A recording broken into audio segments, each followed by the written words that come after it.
The Ghostwriter, penned by renowned American author Philip Roth, was initially published in 1979 and holds a significant place in the Zuckerman-bound sequence, a collection of books narrated by Nathan Zuckerman, a character who embodies Roth's own alter egos. This compelling novel revolves around Zuckerman, a gifted young writer who finds himself spending a fateful night in the residence of the esteemed author E.I. Lonoff, whom Zuckerman deeply admires. Within Lonoff's abode, Zuckerman encounters Amy Billette, an enigmatic young woman with a mysterious background, who captivates his imagination. The ghostwriter delves into thought-provoking themes such as the Holocaust, American Jewish culture, personal identity, and the artistry of writing. Upon its release, the book garnered widespread acclaim and is heralded as one of Roth's finest literary achievements. Its profound exploration of these complex subjects earned it recognition as a finalist for both the Pulitzer Prize for Fiction and the National Book Award in 1980. In 1984, The Ghostwriter was adapted into a television movie in the United Kingdom, further bringing Roth's captivating narrative to a broader audience. At the outset of The Ghostwriter, we are introduced to Nathan Zuckerman, a budding writer embarking on his literary journey, eager for guidance and inspiration. With youthful enthusiasm, Zuckerman seeks the wisdom of E.I. Lonoff, an established author who has recently begun to gain recognition for his work. Approaching Lonoff as a potential mentor, Zuckerman's reverence for the esteemed writer initially creates a sense of unease in the older author. The mere proximity to his idol fills Zuckerman with an intoxicating excitement, humbled by the opportunity to be in Lonoff's presence. As the encounter unfolds, the initial awkwardness subsides, and Zuckerman and Lonoff develop a camaraderie. Engrossed in a lively dialogue, they exchange thoughts on Jewish authors, engaging in passionate discussions about contemporary literature and the arts. Amidst this intellectual exchange, Zuckerman's gaze falls upon a captivating young woman,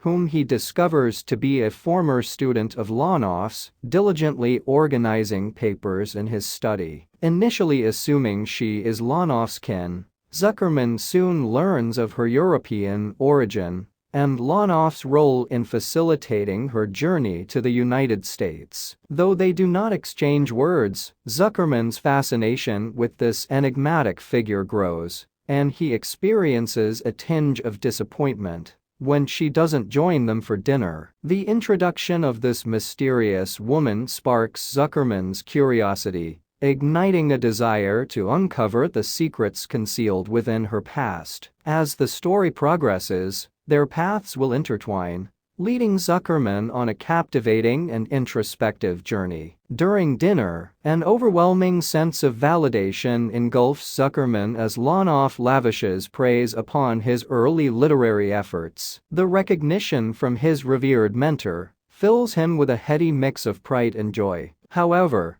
the pleasant atmosphere takes an abrupt turn as Hope, Lonoff's wife, interjects with a bitter tirade directed at her husband. Criticizing Lonoff's selflessness and perpetual discontent, she suggests that he should indulge in an affair with Amy, the intriguing houseguest. Despite the acrimony, Lonoff chooses to disregard his wife's outburst, leaving Hope to vent her frustrations by shattering a dish and storming away from the table. Later that evening, Lonoff extends an invitation to Zuckerman to spend the night, and the young writer gratefully accepts. Finding solace within the sanctuary of Lonoff's study, Zuckerman's attention is drawn to a Henry James story mentioned during dinner. As he immerses himself in the words of the acclaimed author, memories of a heated argument with his father resurface. Reflecting on a tale he had written, inspired by a familial conflict over money,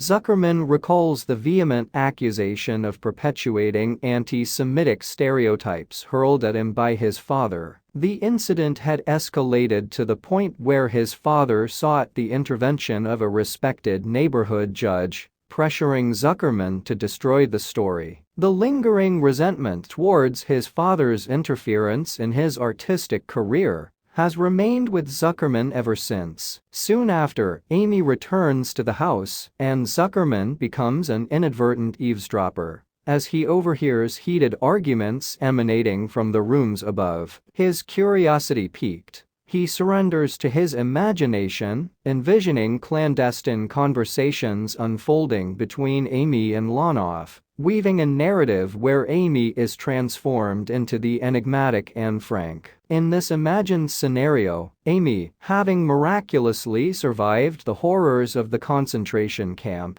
finds herself under Roth's wing, sponsored to the United States to pursue her own writing aspirations. Zuckerman's mind wanders further, conjecturing that Anne Frank, aware of her father's belief in her demise, experienced a profound sadness upon the posthumous publication of her diary, knowing it was too late to reveal her survival. The following morning, the atmosphere at breakfast is charged with tension. Roth and his wife, along with Zuckerman and Amy, read aloud the fan mail that Roth has received. Amidst the letters, a young man's plea for sponsorship to pursue a writing career in the United States is particularly poignant. Hope, Roth's wife, inadvertently upsets Amy, causing her visible distress. Hope, perceiving her mistake, offers an apology that Amy curtly rejects. This rejection sparks Hope's anger once again,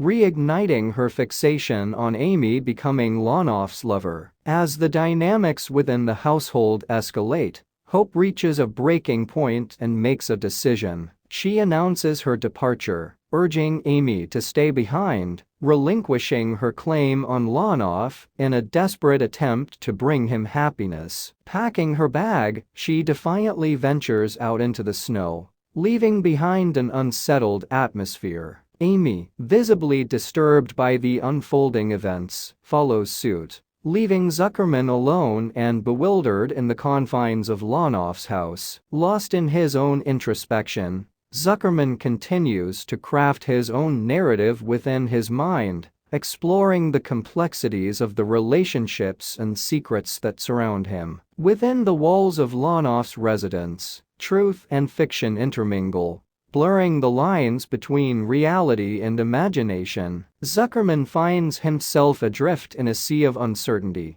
grappling with the enigmatic circumstances that have unfolded before him.